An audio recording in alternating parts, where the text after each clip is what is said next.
अस्सलाम वालेकुम ninth class. आज हम चैप्टर नंबर 12 के शार्ट क्वेश्चन करेंगे जो सिलेबस में शामिल है। बेटा इस एक्सरसाइज के क्वेश्चन नंबर 4 और 5 शामिल है, लेकिन हम क्वेश्चन नंबर 1 भी करेंगे ट्रू एंड फॉल्स, क्योंकि इससे एमसीक्यूज बनते हैं। बेटा इसका पहला एमसीक्यूज देखें तो लिखा हुआ है पेज नंबर 216 है, bisection mean to divide into two equal parts. Bi का मतलब टू होता है, सेक्शन का मतलब काटना, तो ये ट्रू है। बाइसेक्शन का मतलब होता है कि दो इक्वल पार्ट्स में काटना।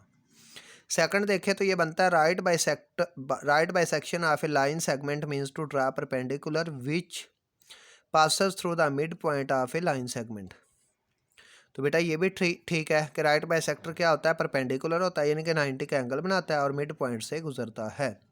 तीसरा देखें, any point on the right bisector of a line segment is not equal distance from its and point. तो ये बेटा हमने पढ़ा था कि इक्वल डिस्टेंस होता है कि राइट बाइसेक्टर पर जो भी पॉइंट हो वो इक्वल डिस्टेंस होता है। यहाँ पे लिखा हुआ है नॉट इक्वल डिस्टेंस, ये नॉट की वजह से बेटा फॉल्स है। Any point equal distance from the end point of a line segment is on the right bisector of it, ये ठीक है कि राइट बाइसेक्टर पर जो भी पॉइंट हो तो वो उसके लाइन सेगमेंट के एंड पॉइंट्स के एक जैसे फासले पर होता है। पांचवा देखें, the right bisector of a side of triangle are not concurrent. बेटा ये भी फॉल्स है, क्योंकि राइट बाइसेक्टर जो होते हैं ट्राइंगल के, ये हमने 17.2 एक्सरसाइज थी जो उसमें ट्राइंगल्स बनाई थी, तो वो कंकरेंट होते हैं, यानी कि एक ही पॉइंट पर मिलते हैं। यहाँ पे लिखा हुआ है नॉट कंकरेंट, इसलिए फॉल्स है।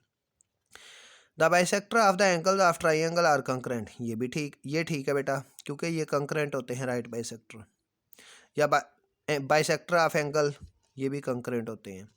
उसके अलावा मीडियन जो हमने ड्रा किए थे वो भी कंकरेंट होते हैं। अगर हमने एल्टीट्यूड ड्रा किए थे वो भी कंकरेंट होते हैं। उसके बाद सातवां देखें, any point on the bisector of angle is not equal distance from its arm. ये बेटा रॉन्ग है, क्योंकि लिखा हुआ है नॉट। हमने पढ़ा था थ्योरम में कि any point on the right bisector is equal distance from its arm, तो यहाँ नॉट आ गया फॉल्स। नेक्स्ट देखिए आठवां, any point in side an angle is equal distance from its arm is on the bisector of it, ये true है कि angle के अंदर कोई भी पॉइंट जो एंगल बाइसेक्टर पर हो उसका दोनों आर्म से फासला इक्वल होता है। थ्योरम नंबर 4 में हमने प्रूव किया था। तो ये बेटा हमारे एमसीक्यूज थे। फिलहाल ट्रू एंड फॉल्स से इन्हीं से एमसीक्यूज बनते हैं। अब चलते हैं नेक्स्ट क्वेश्चन की तरफ। बेटा क्वेश्चन नंबर 4 और क्वेश्चन नंबर 5 हमारे सिलेबस में शामिल हैं। क्वेश्चन नंबर 4 की स्टेटमेंट है, if the given triangle ABC equilateral triangle and AD is the bisector of angle A, then find the value of unknown XYZ। तो बेटा इसका क्वेश्चन नंबर 4 देखें, ये उसने कहा कि एक इक्विलेटरल ट्राइंगल है। अगर ये इक्विलेटरल ट्राइंगल है तो इसके तीनों साइडों की लेंथ इक्वल होगी। उसके बाद हमने मालूम करना है X डिग्री, Y डिग्री और Z डिग्री। अगर बेटा कोई ट्राइंगल इक्विलेटरल ट्राइंगल हो तो मेरा आपसे क्वेश्चन है उसका हर एंगल कितने डिग्री का होता है। ये बेटा ट्राइंगल के तीनों एंगल का सम होता है 180।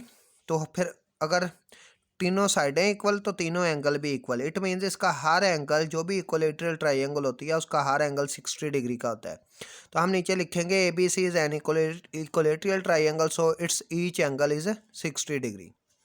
तो इससे ये पता चलेगा कि फिर मेजर एंगल Z भी है जो ये 60 डिग्री है। तो हम लिखेंगे Z डिग्री इक्वल है 60 डिग्री। उसके बाद नेक्स्ट देखें तो ये बनेगा X प्लस नेक्स्ट आल्सो। बेटा ये दोनों एंगल मिलकर एंगल A बना रहे हैं, तो X प्लस Y डिग्री, यानी कि दोनों एक ही एंगल हैं तो लेकिन प्लस इसको डिवाइड किया गया एंगल बाइसेक्टर से। तो बेटा ये भी क्या होगा, X degree plus Y degree equal है 60 डिग्री।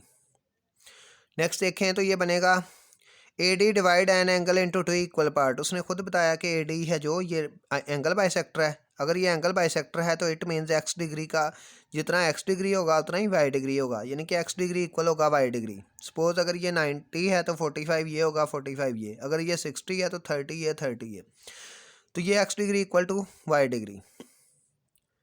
तो हम नेक्स्ट लिखेंगे, हमने ये लिखा था X plus Y equal to 60 degree, लेकिन क्योंकि X इक्वल है Y के तो इट मीन्स हम Y की जगह पर फिर इस इक्वेशन में X लिख सकते हैं। तो हम लिखेंगे X degree plus X degree equal है 60 डिग्री, और फिर हम क्या कर देंगे, यहाँ पे इनको ऐड करें 2X, 2 इधर मल्टीप्लाई हो रहा है, इधर आके डिवाइड हो जाएगा, तो X का आंसर 30 डिग्री। बेटा X का आंसर 30 डिग्री है तो Y का आंसर फिर भी 30 डिग्री होगा, क्योंकि मैंने कहा था ये आपस में बराबर है। Because x degree is equal है y डिग्री। तो ये था बेटा आपका क्वेश्चन। अब नेक्स्ट क्वेश्चन करते हैं इस एक्सरसाइज।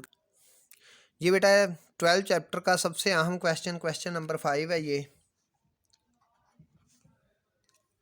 बेटा क्वेश्चन नंबर 5 में एक इक्विलेटरल ट्राइंगल है और ये एल एम उसका क्या है, राइट बाइसेक्टर है। नहीं, ये दोनों कांग्रुएंट ट्राइंगल है, एल एम ओ और एल एन ओ। बुक के ऊपर बेटा इस साइड की वो मिस प्रिंट है वैल्यू, लेकिन 24 है ये, या 18 होगी या 24, लेकिन अगर 18 भी हो तो आप हल कर लें, लेकिन 24 से ही ज़्यादातर पेपर में आता है। तो बेटा इसको क्या करना है, ये ट्राइंगल कंकरेंट है तो हम लिखेंगे it is given the triangle are congruent so it's opposite corresponding side and angle are congruent. अगर ये इसके अपोजिट साइड कंकरेंट है तो फिर बेटा m इक्वल होगा 12 के, क्योंकि जितनी लाइन एम ओ उतनी लाइन ओ एन, तो m इक्वल है 12 के। सीधा सीधा यहाँ से आंसर आ गया m का 12। उसके बाद ये बेटा अपोजिट साइड कंकरेंट है तो इट मीन्स 2x + 6 इक्वल होगा 24 के। तो यहाँ से 6 दूसरी तरफ जाएगा तो माइनस हो जाएगा, 24 में से 6 निकाले 18, 2 मल्टीप्लाई हो रहा है दूसरी तरफ जाकर डिवाइड, तो इसको कट करें तो आंसर 9। बेटा ये 12 चैप्टर से बार बार पेपर में आने वाला क्वेश्चन है जो आपके सामने इस वक्त मौजूद है। यही 2 क्वेश्चन आपके सिलेबस में शामिल थे, दोनों बेटा आपको करवा दिए। ओके बेटा, खुदा हाफिज़।